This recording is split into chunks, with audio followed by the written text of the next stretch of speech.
this is a matter that let's establish it. This National Service Ghost Name scandal was part of the cases that Oral received. Operation Recover Olu, the preparatory team, correct? Absolutely, yes. And it was part of the report you submitted to the president. Yes. Okay. And actually, we also met some of the Fourth Estate management in person. I remember Suleiman Abrahima came with at least 2 other officers, Seth Bokwe and another person I suspect. Yeah, but he came with a delegation and then, gave more insight. And, subsequently, he also came here and did a presentation during the key points, one of the editions, right?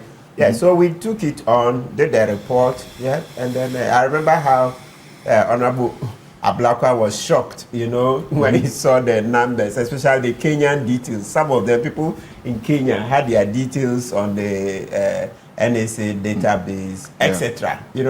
So it's good that finally it's coming to fruition, that at least we can recover some money, Yesterday I was asking a question that what's at hand. So it's good Director is here. Director, Attorney General said we'll recover over 500 million. I want to find out, is that 500 million separate from what is going to court? You see, because I understand some are doing, coming to talk, plea bargain, some non-prosecution. They have non-prosecution agreements with some. So is it what they are returning, those who will not be prosecuted?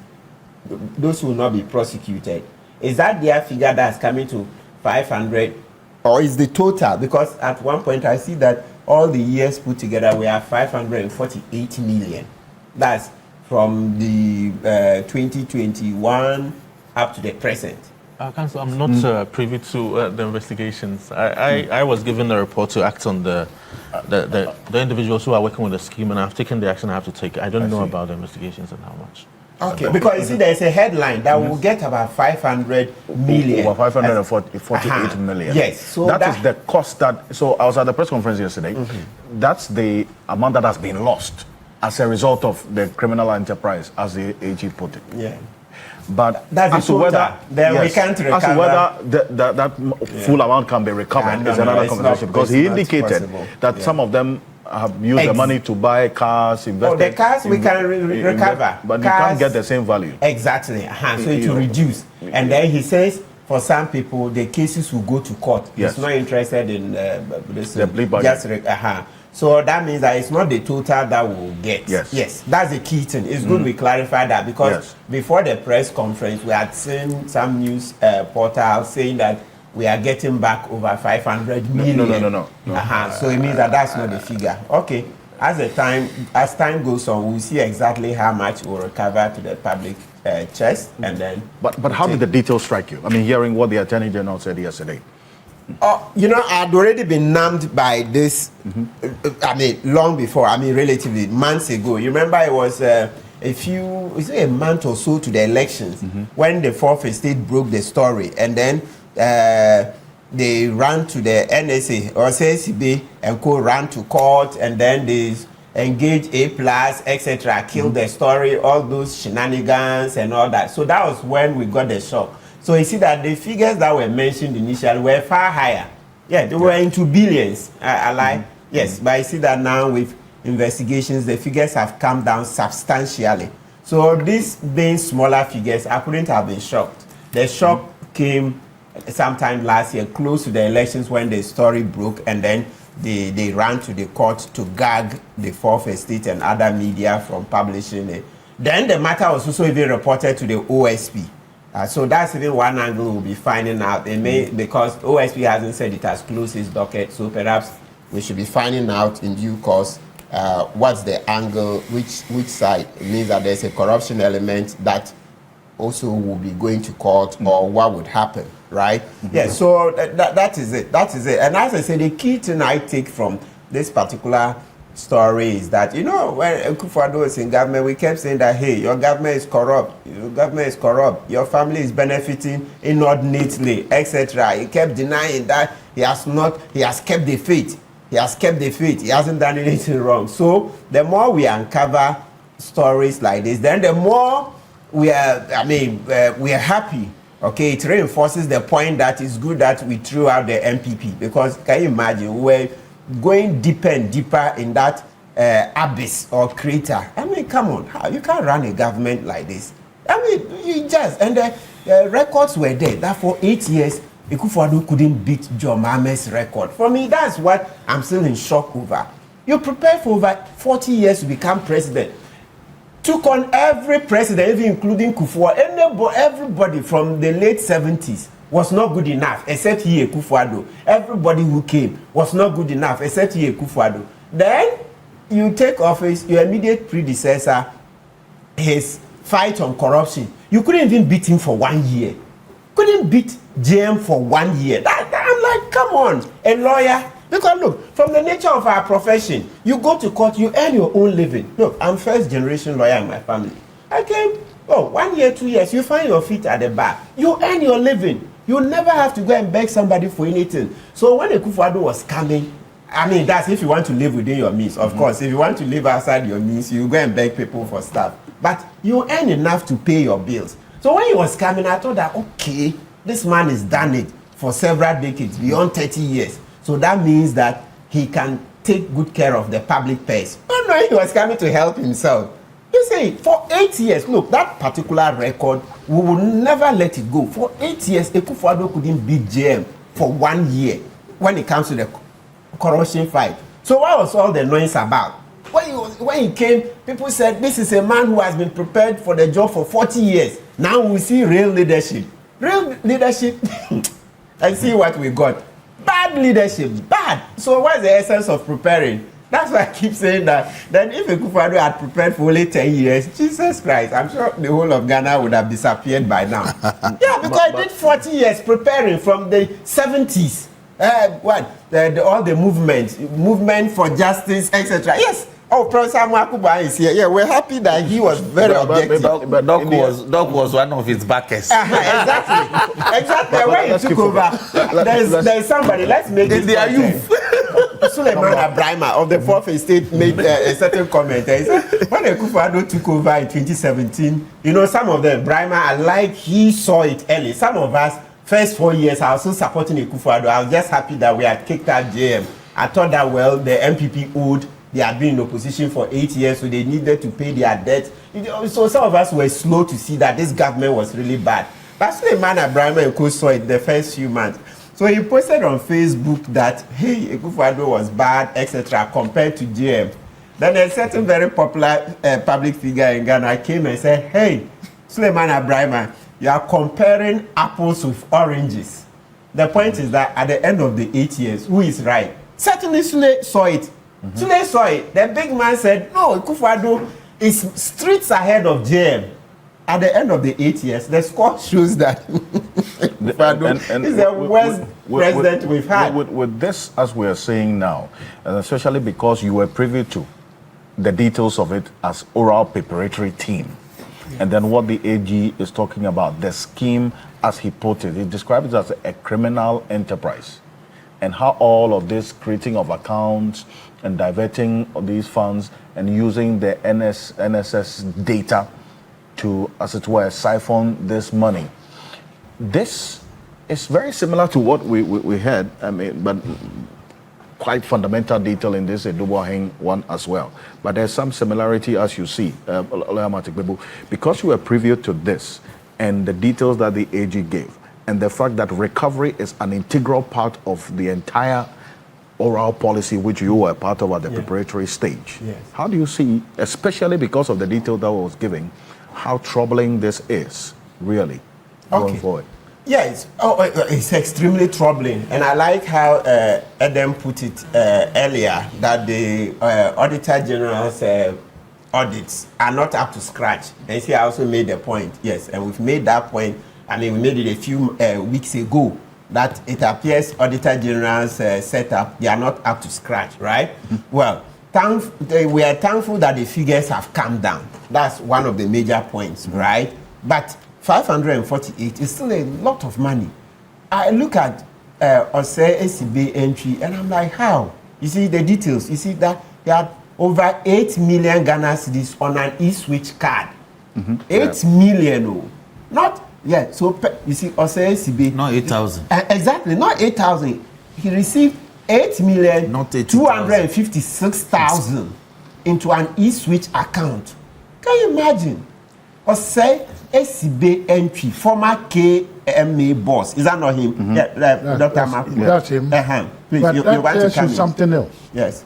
The bank manager is involved. Absolutely. And the investigation doesn't go far enough. Yes. Yes. Dr. Kpebu, I'll come to you on that. Yes. But, Perfect. Yes. Oh, it's good. So Yeah. that's reminded me because one of the journalists asked him a question about the IT system, the software, etc.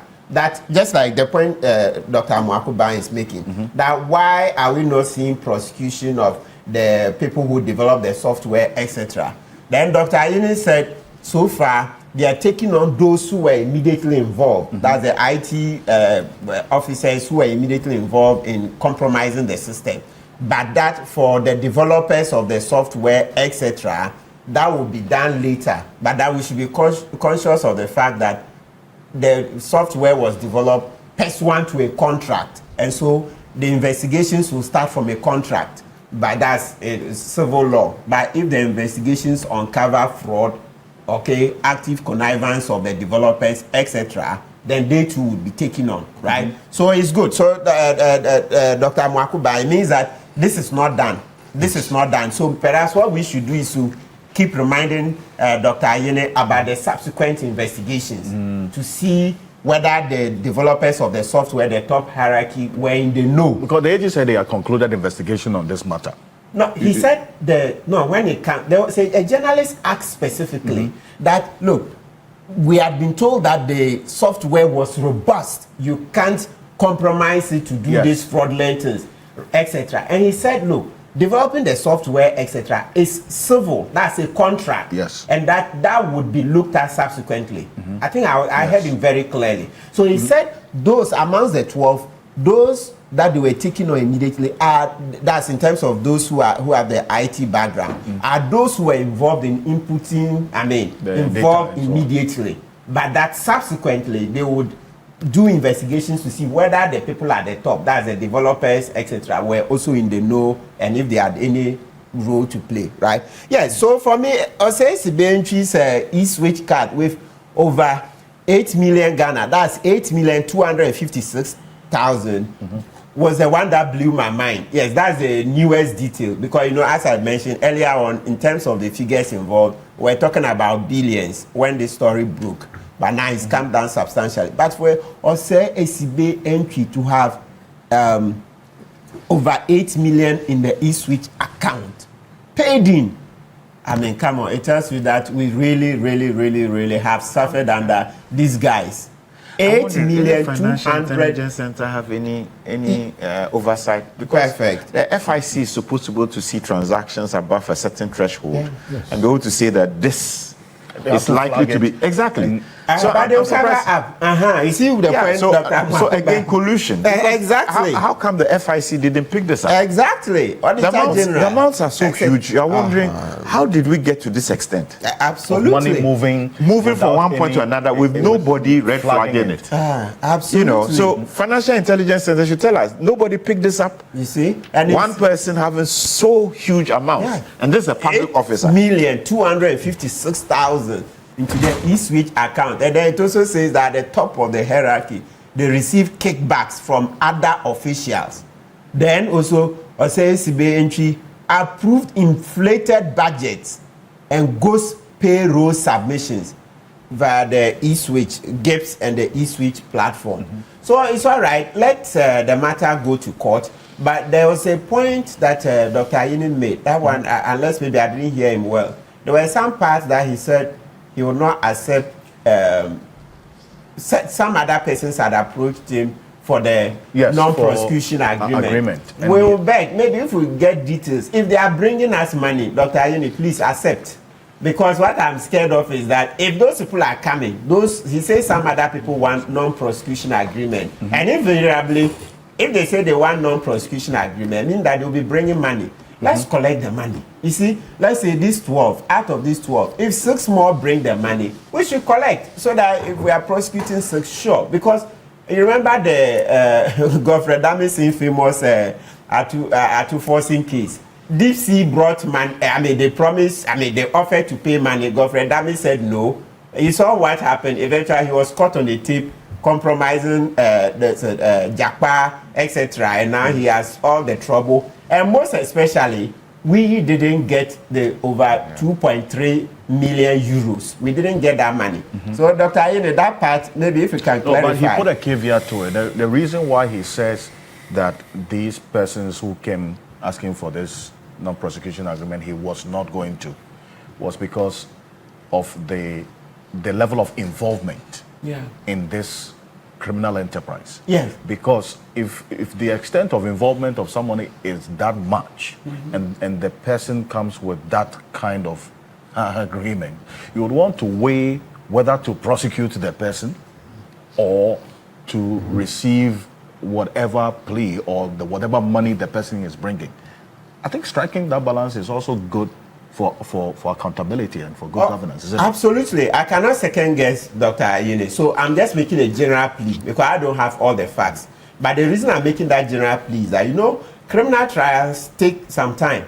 And even at the same press conference, he was asked or given intelligence by some another journalist who said she has intelligence that the suspects will intend to frustrate the trial. They will delay and delay. I'm a lawyer, I go to court, so I know how today I'm not well, tomorrow that, and then it delays the trials, a judge will get transferred, so many things. And there are the recent cases that his own colleagues, the Opini trials, etc., some of them spanning over 6 years. So, you know, our system hasn't developed to such an extent that you can finish everything within a year or two. Even for judges who go very fast, the NCA trial, it took more than 2 years. You remember, it took more than 2 years. That's one of the fastest that we got. Chamber for did very well, okay? It took more than 2 years. So I'm scared that, you see, we've already done this about 6 months, right? And count out the last 6 months of 2028, because by then, JM will be leaving, he will no longer be in charge. So things will slow, even from the courts. Generally, in the last 6 months, it's not only government, executive that's slow, but in the courts too, things will slow. So what we are saying is that effectively, it means that we have just 3 years to prosecute. If we are not careful, some of these cases will go beyond the 2028 elections. So me, today, if I saw money, I would take the money and then reduce the prosecutions as much as possible. Because let's remember that the courts don't go as fast as we wish, and sometimes we are all parties to the delays. Today is the accused person, tomorrow is lawyer who is not well, then the next time a judge has to go on a training program, workshop, etc. So we all in a way contribute to the slow system. So if you see money any day, I'll take it, because look, it helps. Now we see we have the nurses. Somebody made an argument that, oh, the 548 million, if we got it, then we can use it to solve the nurses' problem. I'm sure Ghanaians will be happy if we saw that out of this NSA matter, we can recover 200 or 300 million to help resolve the matter of the nurses. Then those accused persons don't have to be prosecuted.